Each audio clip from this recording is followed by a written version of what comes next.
our industry, real estate, property management, is always going to be a boots on the ground.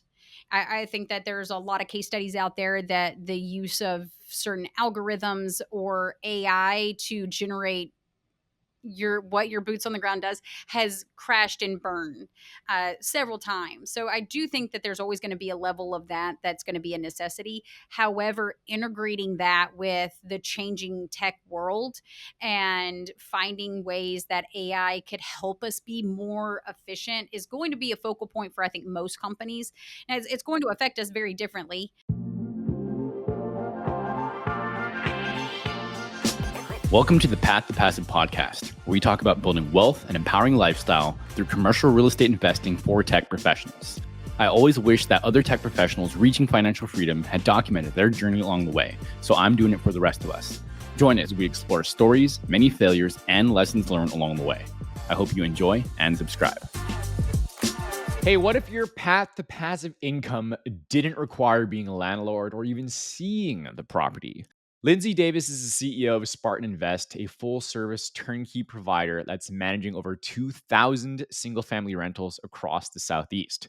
But what makes her stand out isn't the portfolio, it's the operational clarity. In this episode, she breaks down how her team builds real estate income machines for time-strapped professionals who want results, not landlord headaches. Specifically, in this case, it is for single-family homes.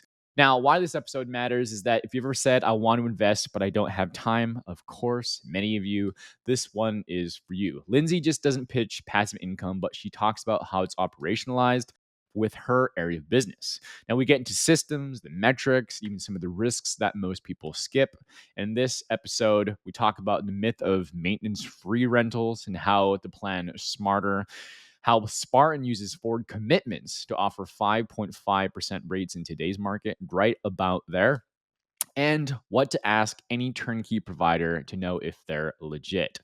What I liked about this episode was that it provides more optionality. And that's what I really wanted to bring to the table for you here is, well, it's not just multifamily, it's not just mobile home parks, RV parks, those types of things, which all of these can be really great investments, but it's for you. Ultimately, if you're listening to this, you're looking at, well, what can I do to get that income? And so this is that turnkey model for single family homes. So if that resonates with you and you're thinking, well, I'd like to do some kind of single family home, I'd like to have that rental in that perspective, this provides what that business model is. And that's why I wanted to have Lindsay on. I know we usually talk about commercial real estate and doing investments in funds and syndications and that kind of thing, but I just wanted to give a little bit more context. So before we dive in, please make sure you subscribe to the Arita Capital newsletter.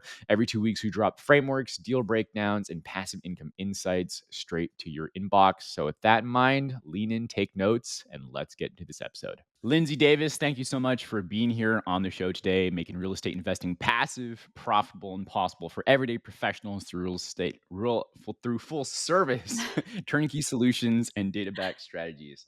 It's a good one, but I'll just say this. The reason why I was so excited to have you here is because of turnkey investments, right? You talk about passive income, and talk about busting myths from real estate investing and passive income, and I'm really excited to dive into some of these topics with you.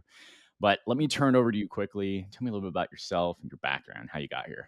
Yeah, Stephen, thank you so much for having me on. I'm really excited to be here. I obviously love talking about turnkey real estate. As you said, my name is Lindsay Davis. I'm CEO and co-founder of Spartan Invest, and we are a full service turnkey company. I'll talk a little bit more about that, but just some about me. Obviously, this is what I do day in and day out. I'm more of a company leader that specializes in offering turnkey real estate to investors, but I'm also a wife and a mother of three.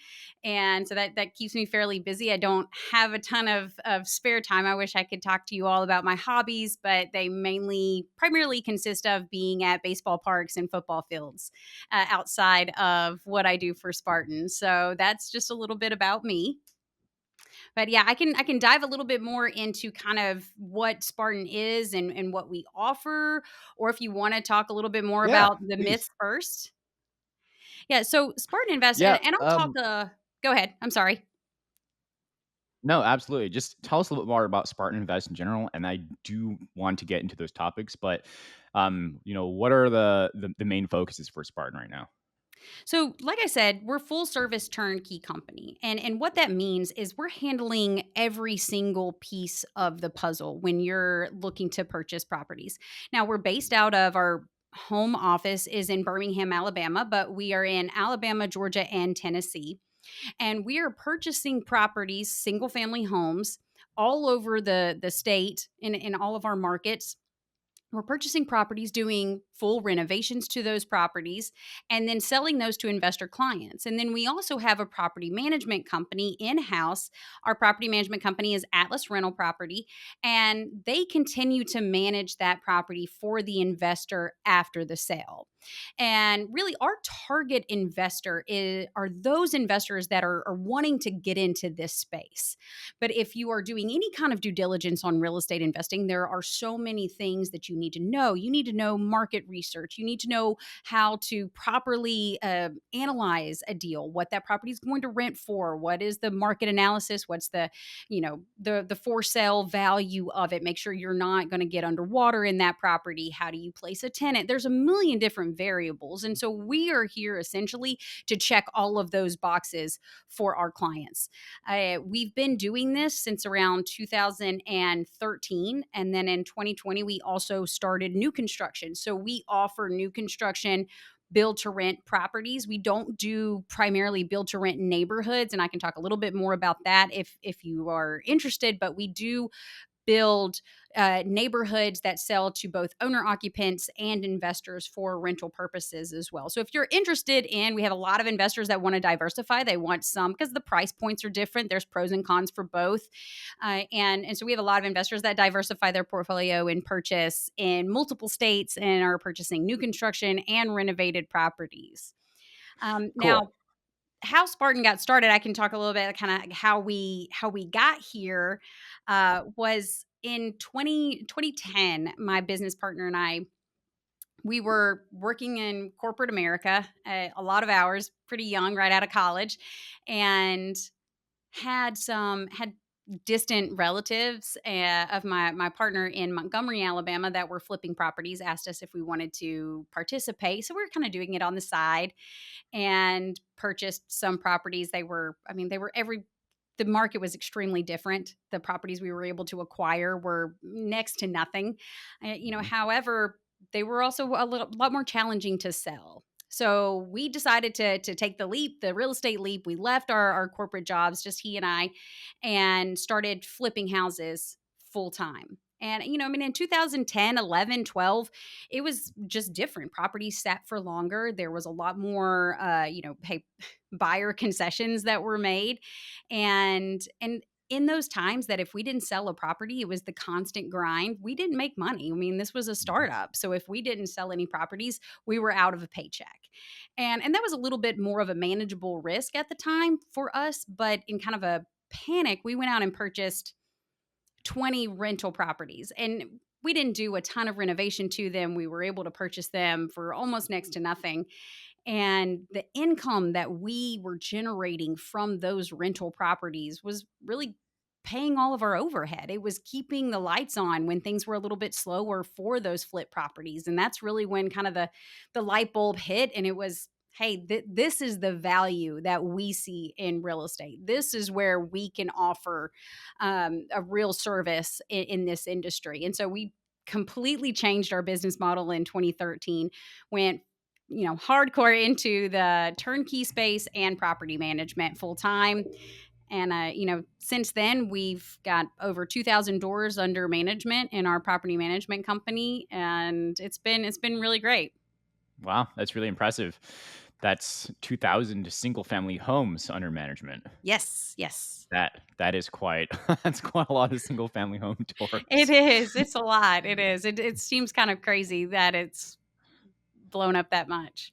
Cool. Talk to me about, we were just talking about this before the show. We started recording too about this idea of turnkey properties, right? You talked about who this might be for, and I just want to emphasize again why this is, why you're here talking about this from a passive income perspective. You kind of alluded to this in really your success story, but you know, you having these properties under management, but then also you're saying doing property management and turnkey properties, right? Talk to me what that model actually is, who someone isn't familiar with that, and who maybe those types of clients you like to work with are. No, that's a good point. I'm glad that you asked because there are a couple of different, turnkey is very loose. It's like you can buy a quote turnkey property off the MLS. If it's actually ready for a tenant to move in, you could consider that a turnkey property. Right. And so I think that that term does get misused a lot and probably not misused. That's probably the wrong term. But when we say turnkey, we just mean it a little bit differently in that we're kind of offering more the white glove approach to real estate investing. So when we say turnkey, we're handling every step of the process and that we are acquiring the property. And a lot of times others will promote turnkey and there's like, hey, I've purchased this property, I've renovated this property, it is a turnkey house, and then I'm going to partner or I'm going to pass you to my property management partner and they're going to help manage it for you. And there's nothing wrong with that business model. However, there are some pros and cons against that. And that the warranties, the quality of the work, there's not a lot aligned with the investor in mind. And I'll give you a couple of examples. So our property management company is all in the same building. My director of property management operations, director of maintenance, they're 2 floors below me. We are different entities, but we are the same company. We're the same Mhm. family of companies. So if a property is renovated and passed on to our property management company and something happens when a tenant moves in or if something's an issue, my director of maintenance is going directly to my construction manager on the turnkey side and saying, hey, look, you guys need to get back out there. This happened. Mhm. Whereas Alabama is a buyer beware state. So if you purchase a property without those kind of checks and balances, there's no reason or incentive why there would be any kind of construction warranty. If that makes sense, is that we're kind of we're trying to think of the best way to say this without going to my go-to. My go-to is always that Spartan Invest is kind of the prom date, but the property management company is the spouse. That's the long-term relationship Okay. for, I was trying to think of a better analogy, but that's the best that I could come up with because that's we're handling the entire process for you. And our ideal client is everyone. I get this question quite a bit. It's like, hey, well, what does it take to invest with Spartan? It's like, really, it doesn't matter. We have investors that are in the state of Alabama Mhm. that do not want to do the due diligence and do the work to purchase rental properties, even though it's their backyard. But our primary investor are those that live in areas where it just does not make fiscal sense to invest in that market, primarily Hawaii, New York. Southern California, Colorado. We have a lot of European Washington, clients. Yes, California, absolutely. I mean, New it York. is all of those areas Mhm. are they just do not make sense. You're not able to acquire a property and rent it for a rate that's going to generate any kind of cash flow or rate of return. Okay. Comparatively speaking to Alabama where you can purchase a property for 150,000 and if you finance that property you could generate anywhere from a 9.5 to a 10.5% return. So it's just that is our client. Our client is that's like, hey, I want to get into the real estate game. I don't live anywhere where it makes sense. And even if I do, I still don't want to do the work. It's a lot. Right. It's a lot of moving pieces. I've got over 70 employees that are handling all of those steps for you. Super cool. That actually answers a lot of the questions. Let me tease out a little more of those things. I think that'd be really helpful. I love what you're saying, the analogy of uh something in the prom date. But um I'll translate this for many of the tech professionals here too. It's we have a group of people that are usually like developers, like developers, and then they'll throw it over like, oh, it's in production, so now it's over in the operations. We call that like DevOps. But it's the same kind of thing. It's Very hand in similar, hand. yeah. And so let me ask a couple of key things. Is that so?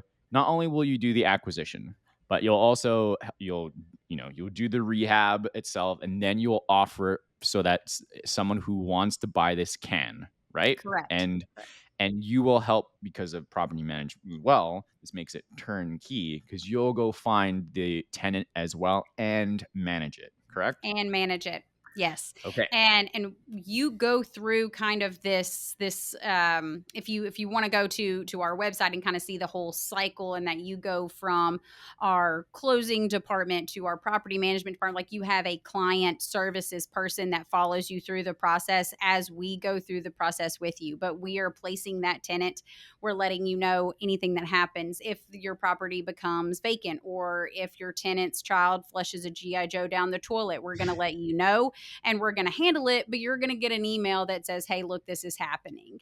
And Mhm. really, I mean, that is the goal. That's what we're passionate about, and that's why we all have jobs, is to create passive income.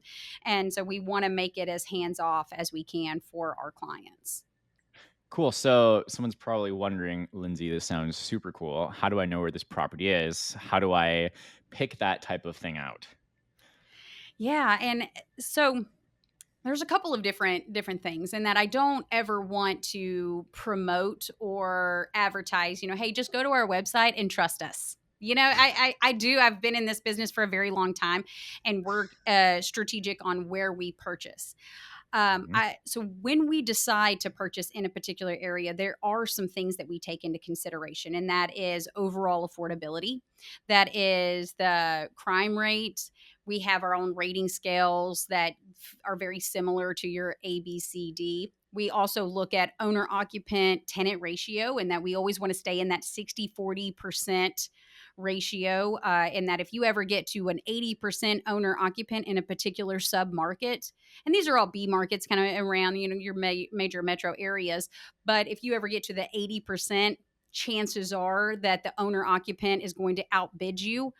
You're not going to be able to compete to generate Mhm. that rate of return, just because of the school districts are higher. Also, that same rule of thumb goes for the tenant ratio. If you're at an 80% tenant ratio, it's a lot harder to get open market residents without using government subsidies, and we don't ever want to pigeonhole investors. So we really try to stay in that 60-40 affordability, crime rate, school zones, commutability, job growth, local economy. So these are all of the criterias that we use to determine where to buy. Now, how you determine which Exactly. ones you want to buy really varies.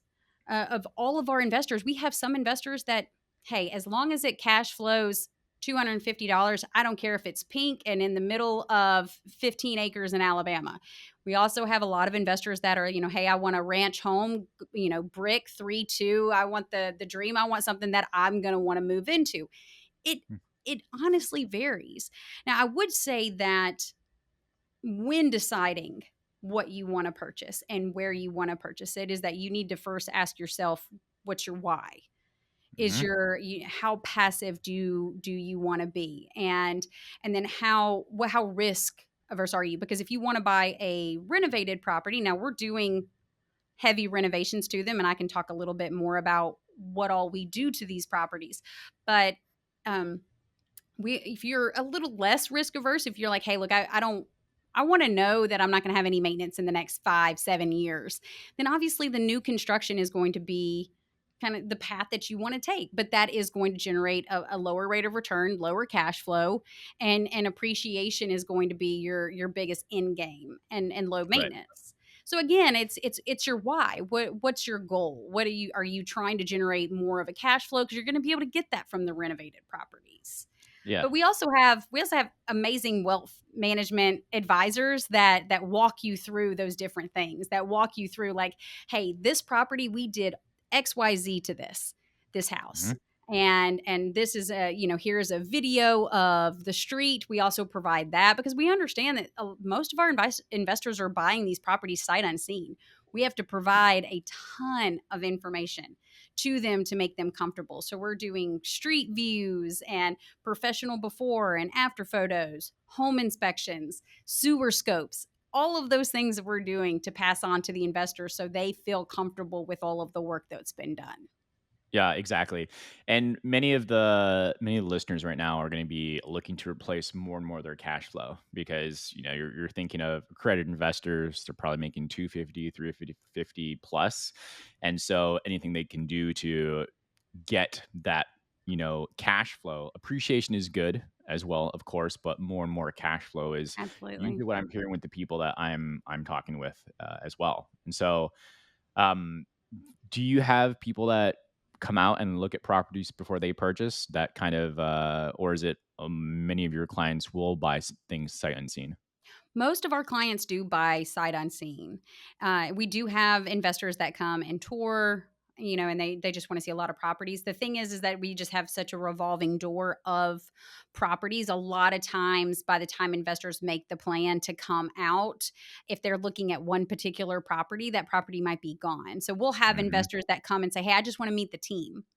Hmm. And I wanna know I wanna see and I wanna make sure you guys are real and I'm not getting Legit. scammed, and you guys are in a building in downtown Birmingham, and I can meet you and everything like that. So they wanna put a face to their investment. They wanna see the neighborhoods and see the overall quality, but they may not come out and look at a particular property that they're going to purchase. And we do have some that are local that will go check out all of Hmm. our inventory and then make a decision that way. But the vast majority do purchase sight unseen.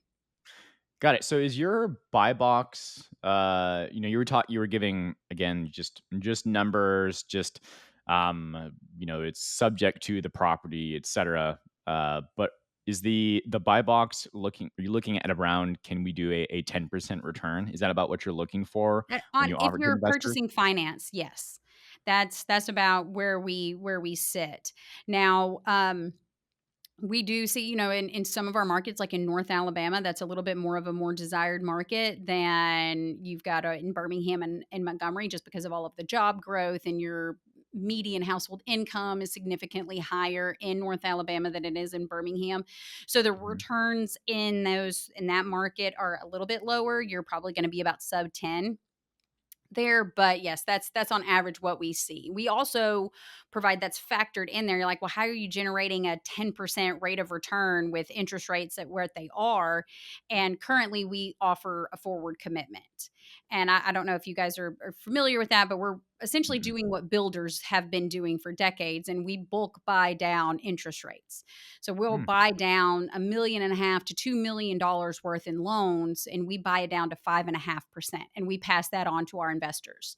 So very cool. if you are interested in purchasing a property, you're able to lock in a 5.5% interest rate, and that is not an ARM, that's not balloon, that is a 30-year fixed. Super It's cool. the same, yeah, it's the same thing that builders have been doing when they are able to offer the 3.95 interest rates. They're buying all of those down in bulk and baking that in. We bake that in when we purchase the property so we can pass that on to investors. So that's also kind of how you're able to get that return.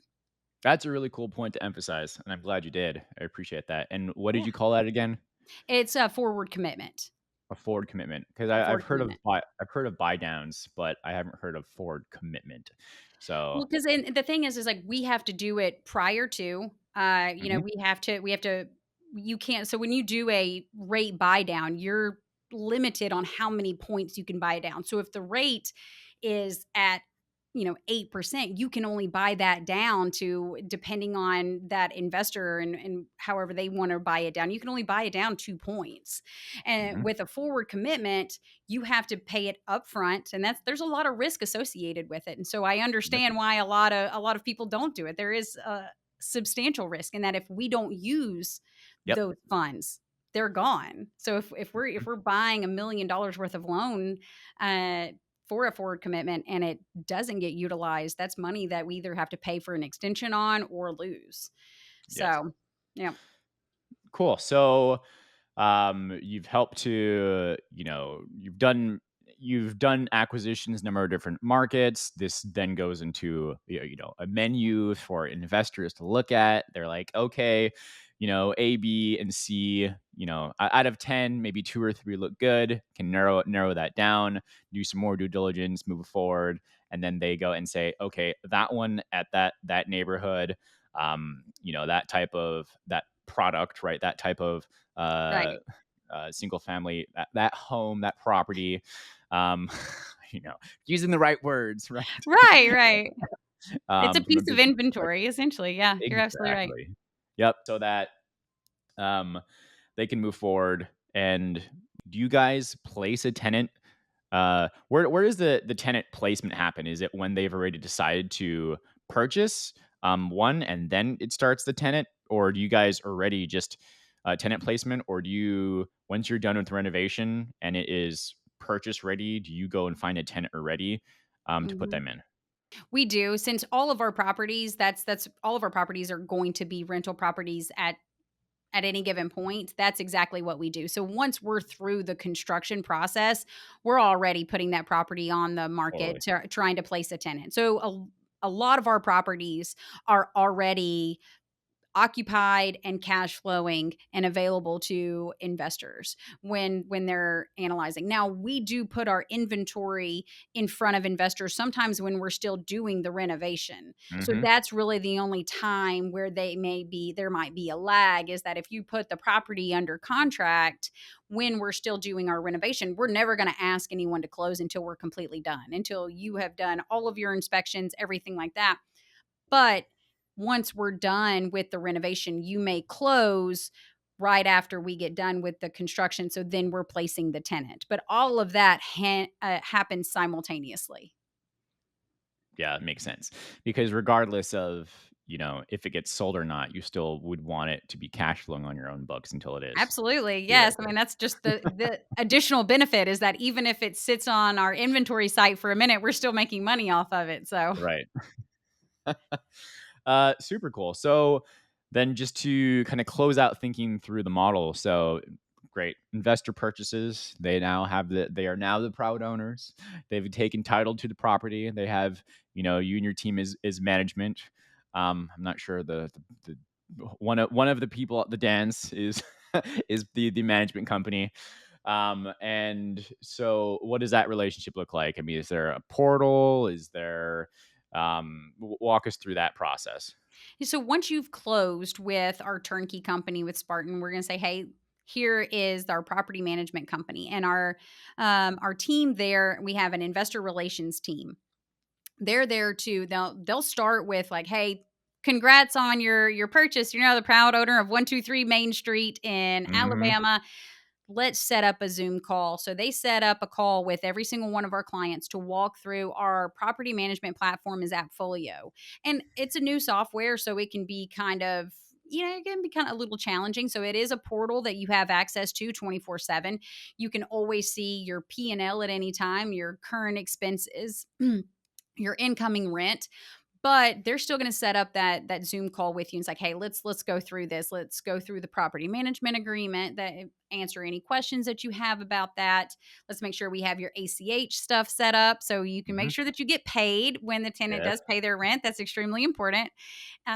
Make sure we have all of your insurance information logged in our property management software, and then just kind of a training of, this is everything that you need to know on how you can, you know, I guess, gain access, or see visibility, give visibility to what's going on with your property, and then that person is your point of contact, and we have a team that is there to answer any questions if you have, but we also practice proactive communication. I think that's a really big difference between other property management companies, is that you're not only going to hear from us when stuff's bad.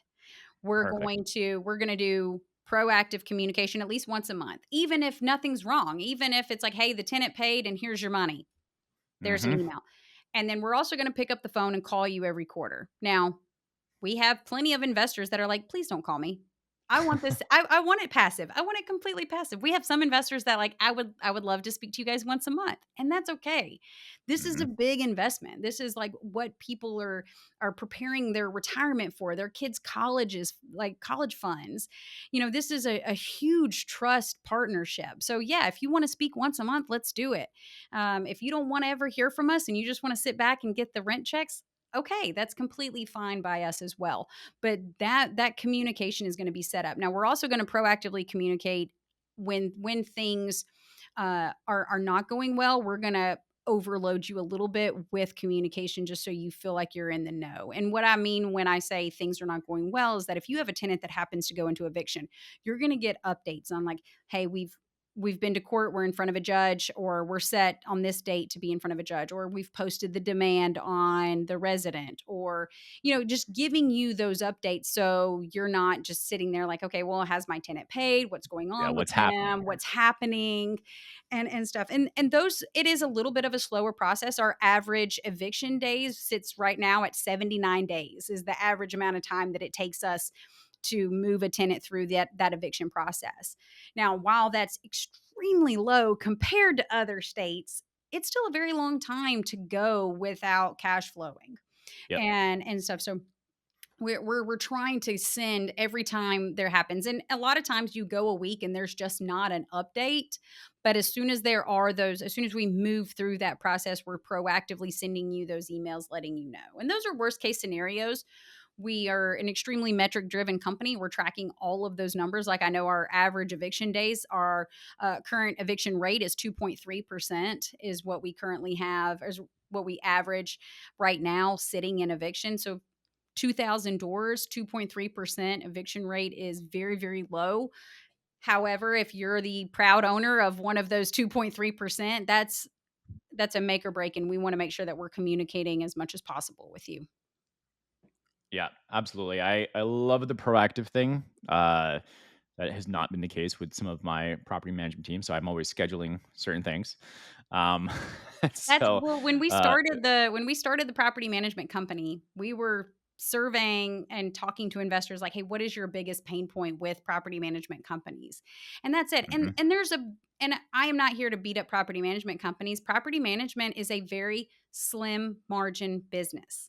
You do mhm, not make a lot of money. So if you're a standalone property management company, you don't have the ability or the funds to have a full service customer service team. And right now we have 4 people in-house and 3 people that are remote dedicated to our customer service for our investors. And that's a service that we're able to provide because of the partnership, not because it's a property management company. Because most PM companies just can't do that. It's just not fiscally sound to be able right. to have that kind of overhead. And so that's just something that we're try to stay true to. Woo, that was a rough one. Yeah, it's a good point, and having the 2,000 plus rentals does make it at a certain scale where it It does make does. sense to offer that level of service. So that's definitely a key point. Um, so I think something that's important here is to talk about exit strategy, and you know when. Before we get to that, I'm just kind of curious to complete my thinking loop on this. For this is, people, if people wanted to come to Alabama, come to Birmingham, and they could they potentially, write off a trip like that to come and look at more properties afterward, or to even see their own. I know that's kind of that's this is not financial or tax or legal advice, Right. but but have you had people come like and look at Yeah, I mean, I think it depends on the criteria and or your exact criteria of whether or not you are technically a passive versus active real estate investor. And I'm not a CPA, so please don't take any kind of tax right? advice from me. But yes, we have several investors all of the time that will use coming to Birmingham as a write off. They'll stop by Birmingham because let's be honest, Birmingham's not very sexy. It's just not. It's not a vacation destination. It's all right.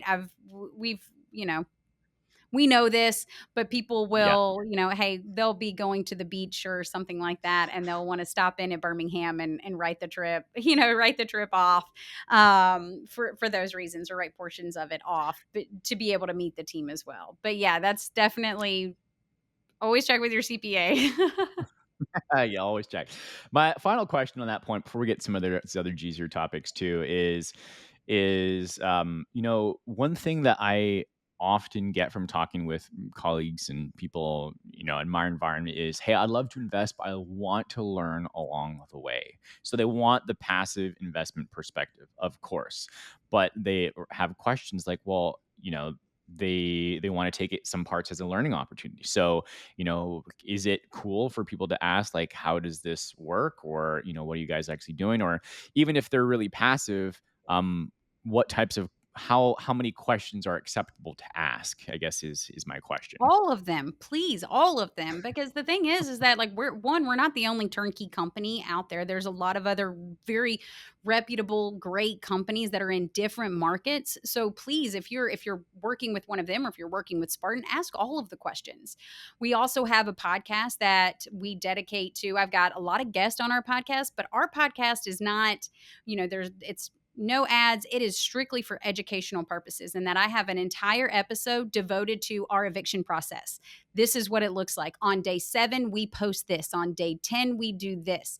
And an entire episode on how we handle maintenance work orders. And so our podcast is really more just for those investors that are like, hey, if I wanted to know more, if Yeah. I wanted to learn, I've got several episodes on how we pick and choose what properties to purchase or how we choose what renovations to do. So all of that is readily available. And please, if you have questions, ask them. That way you can take that information, you can take that education and apply good questions to other turnkey companies or other people you're interested in working with to see if it's a good fit, see if that's a direction that you want to go, and that way you can be a little bit more empowered to ask the right questions. I know it seems like a silly one to even, like, bring up, but I still No, get these, and so it's like, just go and ask. Like, you should not be investing your please. money at all if you don't feel like you can have open conversations. Well, and this is something that, like I said, this is a trust partnership, and that our team, before investors ever decide what property to even go with, our wealth team, our wealth management team, or wealth advisors, whatever you want to call them, they often speak to our clients 2 to 3 times before they ever decide on a property to purchase. So it's not a, hey, you got to pick and we got to move on. You got to either decide or not. A lot of times some investors, they've done this before, they know, and then other investors, sometimes we've had investors that have spoken with us for a year before they decide to pull the plug. Now, Mhm. I will say that a lot of times I hear is like, "Man, oh god, I missed that one." If you do wait, a lot of times, sometimes it is missed, but please don't do anything that you're not comfortable with. Always ask all of the questions. Yeah, get the information you need. Yes. Alright. So this I wanted to come back to this one, busting myths about real estate investing and passive income. Talk to me, what are some of the myths that you're talking about? So there's a ton, right? But some of the ones that I see a great deal are essentially what Spartan does is that you have to know all of the things. And that kind of goes a little contradictory to what we were just talking about as far as being informed. But a lot of times we have investors that are like, okay, well, I need to know all there is to know about the zip code 35005 in Alabama before I can purchase this property. And Mhm. that is a myth. It's like, if you're partnering with us and you've put your trust in us, know that we know the markets and know that where we've done the due diligence. You don't have to spend all of the time. That's a very big myth. Another myth in real estate investing would be that um, just because the property is renovated doesn't mean that you're never going to have maintenance. And when I say that out Mhm. loud, you're like, oh, of course, yeah, things are going to happen. And when we're renovating the properties, we're hitting all of the capex items. If the roof is older than 5 years, we're putting a new roof on it. If the HVAC's older than 5 years, we're putting a new HVAC in it. Every house gets a brand new water heater. We're doing LVP throughout the entire house, absolutely zero carpet. We're doing sewer scopes. If there's anything wrong with the plumbing, we're upgrading the plumbing. We're doing electrical, making sure every box is 200 amp. All of those things we're doing, but these are still properties that are being lived in by people, and there are going to be things that happen. always have a Yeah. reserve, you know? I mean, it just I always wanna make sure that that expectation is extremely clear because that does come up sometimes is that, we've had investors that purchased with us 4 years ago, and they're like, "I have to pay for this maintenance? I bought this renovated." It's like, "Yes, you did, but some things Yeah. happen, you know? I mean, it's just going to happen." So I always wanna make sure that that expectation is clear, and that is a very, very big myth that we see. Got you. What Yeah, it's kind of funny. It doesn't mean new, and even new doesn't mean things can't go wrong because, Right. I you mean, we know, have new construction. The house that I live in, we built it brand new in 2017, and we've had to do maintenance to it.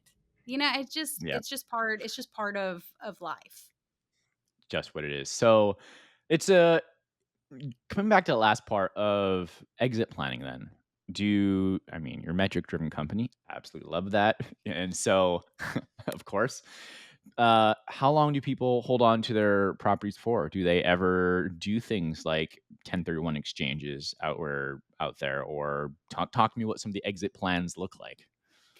Most of the investors that we work with that are utilizing 1031s are doing it in reverse to purchase with us. They're selling properties in areas that have appreciated in your 40 to 60%, like your Southern California, because you sell a townhome out in LA and you're able to purchase about 10 properties in Alabama for that amount. So we do see that more on the reverse. We have a lot of investors that do choose to exit for a number of different reasons. We do have Mhm. a process in place that will help investors if they choose to sell, and that Mhm. will handle some repairs that you want, because the repairs that you're doing to a property to get it ready for a tenant are going to be very different than the repairs that you choose to do to sell it on the open market. So if you do want to move in that direction, we have that process set up. We have a brokerage that with agents that can help you, you know go through the property, say, "Hey, look, I think you need to do this to it. I wouldn't worry about this." Yep. And just really represent you, while also our property management company continues to handle the power bill and the water bill, because that's another thing a lot of investors don't necessarily take into consideration is if you do choose to exit, you are still out of state. So if you're going with another agent, which you are more than welcome to, but who's going to pay the water bill? That's not what real estate agents do. Yeah, Um, everything to close out. right, right. So I mean, who's going to cut the grass? Who's going to make sure that the grass doesn't get really tall? I mean, we're in Alabama here. It rains all the time. The grass can get knee high in a weekend. But those type things. Now, a lot of our investors, for the longest time and up until 2021, I could count on one hand the amount of investors that decided to exit. Now, I will say that we saw a pretty significant shift, and I can't really fault investors for taking advantage of the market. So many of our clients were able to pocket just an obscene amount. Mhm. Some of them doubled their investment. Now, that's not always going to be the case. We know that post COVID was a Yep. different world in and of itself. But investors that bought with us in 2017 that bought a house for 89,000 and then they were turn around and able to sell it for 190, you can't really fault them for wanting to exit that. You can't really Yep. take Absolutely. it. Yeah, that it's just such a great opportunity, and that's what real estate is meant for. But most of our investors will hang on to properties for anywhere from 5 to 7 years is the average. Life happens. We have some investors that have go through divorce or different or deaths in the family, and they need to make quick sales for various other reasons. Again, those things just happen. And then we have some investors that choose to exit because it's just not for them. It's like, hey, look, you know what? This is just not for me. But those are pretty rare. Yeah, and in general, just to speak plainly about it, this is the whole idea of turnkey is, as it is, turnkey and set it and forget it, right? Some things come up here and there, like replacements of things, some maintenance. Um, but it sounds like if the idea is to keep on just continuing to add to getting more cash flow and bringing in, more appreciation to it, it definitely makes sense to just keep adding them since they're long-term holds. Right, absolutely. And I probably forgot the biggest myth in the entire world because I got on my tangent. I'm sorry. I could talk about this for hours and hours, and your listeners would get very bored and get mad at you. But the probably the biggest myth is that this is a get rich quick scheme, that you're going to Mm, somehow purchase a couple of single family properties and be able to quit your job and travel the world. And that is just not the case. This is a marathon. This is not a sprint. So we genuinely try to encourage and educate investors on that, and that, hey, set your goal.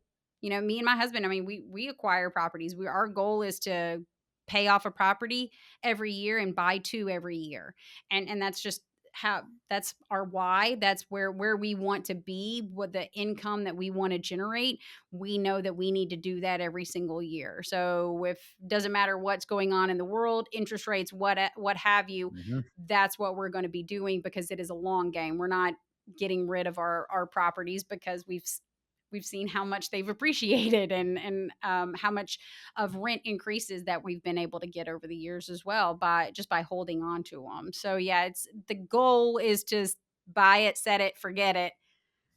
But again, life does happen, and so I don't want to speak Totally. negatively of investors that do have to exit for various reasons.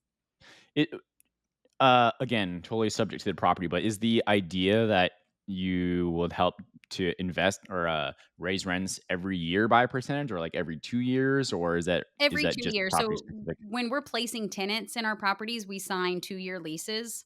Okay. And so our in the renewal rate does vary, like like the Hmm. increased rental rate.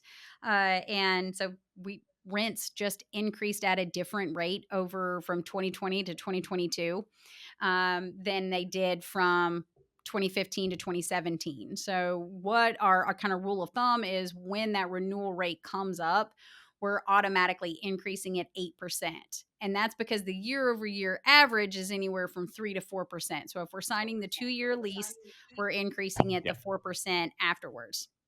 We do Makes have, sense. we also always inform the investor 150 days out. So if your tenant's renewal comes up in 150 days, we send you an email and saying, hey, look, the goal is to increase this tenant's rent by 8%. Are you okay with that? And most investors are like, hey, yeah, whatever you think. We have some investors like, hey, I'd really like to get 10%, or see if we can get 12%. And then that's when we enter in negotiation with the tenant. We Hmm. also try to, you know, paint the correct picture, in that we don't want turnovers. Turnovers Right. are the devil, right? That's never what you want. So if you've got a good paying tenant and they've not had any issue, or if they've been late a few times but you're still able to get that late fee, then yeah, let's let them rock on. Stay Hmm. in there. Maybe don't try to push the rent 15% or something like that. Right. Just because Zillow says that you can push it, it may not be worth the dice roll of a new tenant.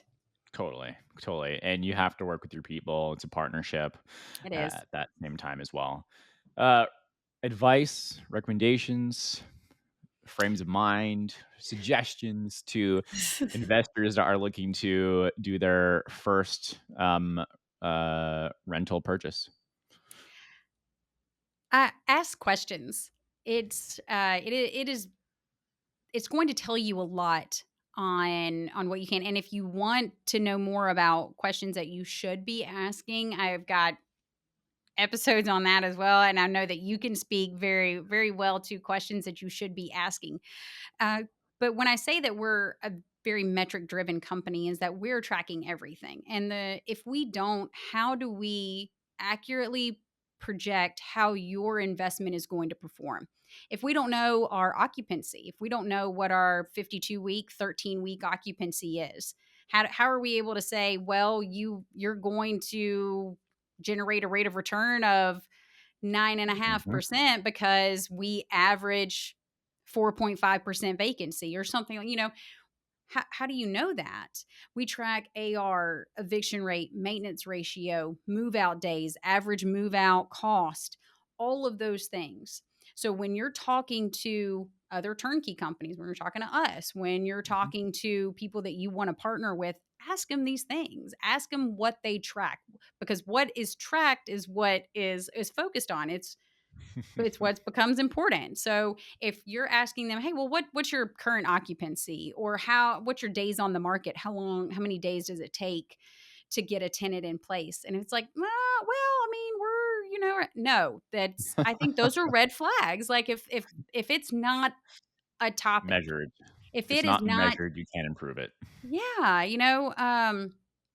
and I can't remember, it's like what gets measured gets improved, or what Yeah, gets Peter measured gets Drucker. moved, or something like that. But Yep. every Friday morning, our entire company, we've had to break it up into 2 meetings now, but every Friday morning we have 2 meetings, and every department head and every manager has to stand up in front of the entire company and write down their KPIs. So my AR manager that's responsible for rent collection has to stand up and write what our rent collection is for that month at that given time, what our delinquency is, how many people that we've got in pending eviction. Yeah, like we are accountable to those numbers because we are accountable to our investors.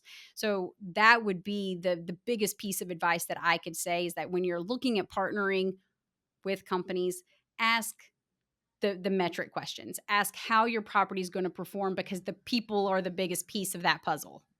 Absolutely. It's the operational excellence of it. I am It really curious, is. are these the it always is. I love so it's what gets measured gets managed, and the other one that's really, I think about often is there's no $1,000,000 ideas, it's $1,000,000 execution. And, Yes. there and so, um, just out of curiosity, you've been in business for a while. I think you were talking about having that certain strategy in, like, 2013, so you're doing a number of years before that as well, before you went turnkey and managed properties. So, there's a lot of lessons learned over the decade plus, right? And so, did you do a lot of professional development in this, along the way too, or was it just, really, just figuring out the systems and processes as you went?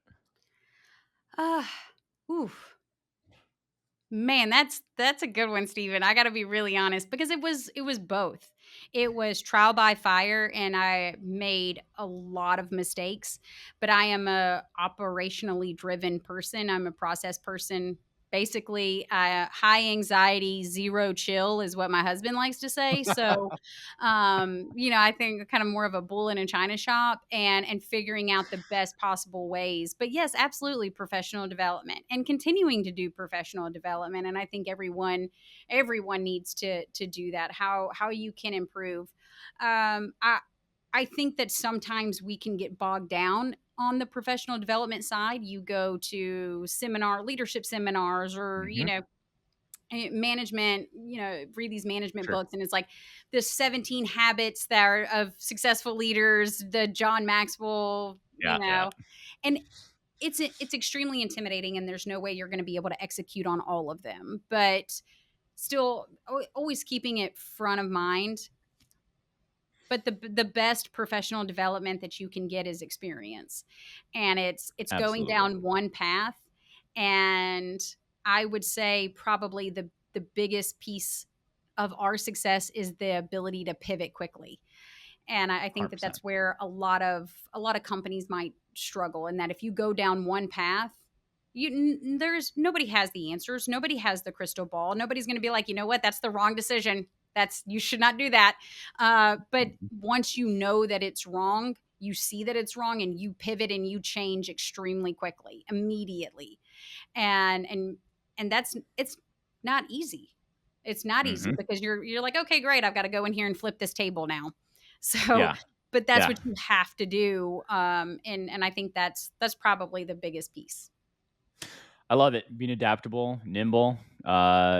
Exactly. I You don't have to answer this one, but I've got to ask is Yeah. what are things that you're excited about improving in Spartan? What are things that you're looking around corners for where industry is going? And I'm not just talking about like, where's single family homes going? Where's interest rates? And it's more like, hey, the world continuously changes around you. You're just talking about how you're not sure if the next decision you're going to make is the right one. But you are things that are goals, whether it's your annual, your quarterly, whatever. You have your goals, you and your husband, pay down a house, buy two. There must be things that you're thinking about. Well, these are things I'd really like to do to take Spartan to the next level. What are some of those things? I think that the direction in which we're moving our industry, real estate, property management, is always going to be a boots on the ground. I think that there's a lot of case studies out there that the use of certain algorithms or AI to generate your boots on the ground does has crashed and burned several times. So I do think that there's always going to be a level of that's going to be a necessity. However, integrating that with the changing tech world and finding ways that AI could help us be more efficient is going to be a focal point for, I think, most companies. And it's Mhm. going to affect us very differently. But I think being able to use, because we're not a very tech driven company. Property management has never been, construction has really never been a very tech heavy industry. Mhm. But using different tools and using AI on finding better ways to service investors, to keep them more informed, help with Mhm. communication, help with our efficiencies. So I think that using that, God, there's always a million different ways that we can improve. I think that streamlining right now, our turnkey company and our new construction company are separate entities, and so I think the merging of the materials with them, and again, that's all operational stuff that's Right. extremely Exactly. boring, but um that would be one thing I'd like to focus on. I think the biggest potential in the next year or so would be just more AI integration. Got it. I didn't say it. I didn't say it. I asked the question.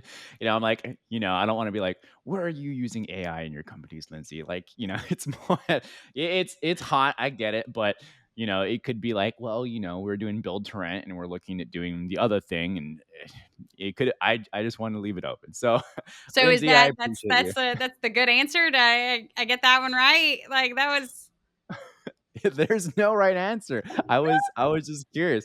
I think, it's totally true, right? It is, Mhm. being an operations nut like myself as well. It is important to have those efficiency things, less manual Yes, errors, more communication to your investors, those proactive things, absolutely. absolutely, and so forth. And it's changed the way in tech companies I am and my own that I run, the way I do my podcast, the way I do content repurposing, et cetera, et cetera, et cetera. Even my assistants and people I work with and so Yeah. forth, you know, system on rails. It really is, and there's going to be a level of that. It's just not going to change on how we do certain things. Like AI Mhm. is not necessarily going to be beneficial for my maintenance tech that's having to do repair work to one Of of our course. tenants' dishwashers. You know what I'm saying? Like Right. we're more of a hands on boots on the ground. However, the benefit that AI could offer in so many other different departments, like our marketing department, like proactive communication, human error, and Mhm. accounting, and all of those things that we've only begun to scratch the surface of. True. But even things like tech going out, take a picture, feeding it into AI to say, here's what these things were, here's what needs to be done, here's maybe some of the recognition of parts, here's a summary of the job that has Yeah, been done that get connected. I mean, those things are pretty easy to connect right now. And so, absolutely. like, Hmm. that goes without, human error transformation of the text versus like text says this happened. Let me write a report. You know what I mean? Right. So it's accuracy all the way through and Mhm. through. But Lindsay, appreciate you being here. Thank you for talking to me about and talking to us about turnkey solutions. Really appreciated hearing about your story as well. Uh, I had a great time. Tell Yeah. again, you mentioned the podcast, and thank you so much for referencing some of those as well. You talked about the process for evictions, process for markets, how properties are chosen, etc. Where can people learn some more about you? So yeah, if you want to learn more, if you want access, I mean, our podcast is on all of major platforms. But if you want to just learn more about Spartan Invest, if you want to see our properties that are available, they're all on our website at spartaninvest.com. We also have market reports. So if you want to learn a little bit more about Huntsville, that's available on our site for download. You can also go to our site and download our investor education guide, and that's going to walk you through every bit of the process. It even details out the zip code codes that we're in and why we're in those particular zip codes. So if you're just extremely bored on a 10-hour flight, download it, read it. It's great information. But for those investors that are like, hey, I want to know all of the things, that's your piece of material, because it's going to get really detailed for you. Super cool. Thank you, Lindsay. And I'll make sure that Thank note you goes so in the much for show having notes me. This as was well. great. Thanks for joining us on another episode of Path to Passive. We love connecting with our listeners and those on the path to architecting their wealth and improving their lives. Feel free to let us know what topics you'd like to see in future episodes. Get in touch with us through email or Instagram. See you next week for a new episode.